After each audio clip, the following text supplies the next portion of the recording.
మీరు కేవలం వైఎస్ఆర్ కాంగ్రెస్ పార్టీ నాయకుల్ని కార్యకర్తలను ఇబ్బందులు పెట్టాలనేటువంటి దానికే పరిమితమయ్యారు కాబట్టి ఈ సమస్యలు వస్తున్నాయి.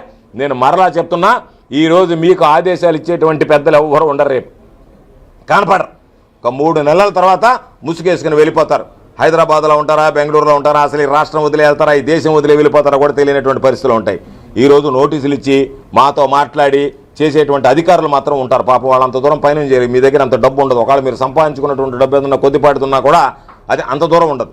కాబట్టి అటువంటి నేపథ్యంలో, అటువంటి పరిస్థితుల్లో రేపు తీవ్రమైనటువంటి ఇబ్బందులు ఎదుర్కొనేటువంటిది నోటీసులు ఇచ్చేటువంటి అధికారులు.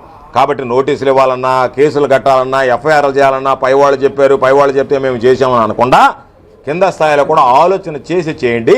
కాబట్టి న్యాయస్థానాన్ని ఆశ్రయిస్తాం. నా మీద 7 పీటీ వారెంట్లు వేశారు. ఈరోజు రాంబాబు మీద పీటీ వారెంట్లు వేస్తున్నారు. అరెస్ట్ చేయడం, పీటీ వారెంట్లు వేయడం.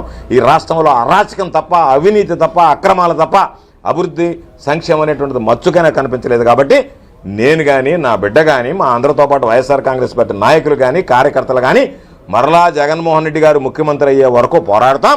మీరు చేసేటువంటి అఘాయిత్యాలు, మీరు చేసేటువంటి అన్యాయాలు, మీరు చేసేటువంటి అక్రమాల మీద మా ప్రశ్నించేటువంటి తత్వం కొనసాగుతుందని చెప్పి సందర్భంగా తెలియజేస్తూ మరలా చెప్తున్నాం, మీరు ఎన్ని విధాల మమ్మల్ని భయపెట్టాలని చూసినా, బెదిరింపులకు గురి చేయాలనేటువంటి ఆలోచన చేసినా మా లక్ష్యం మారదు.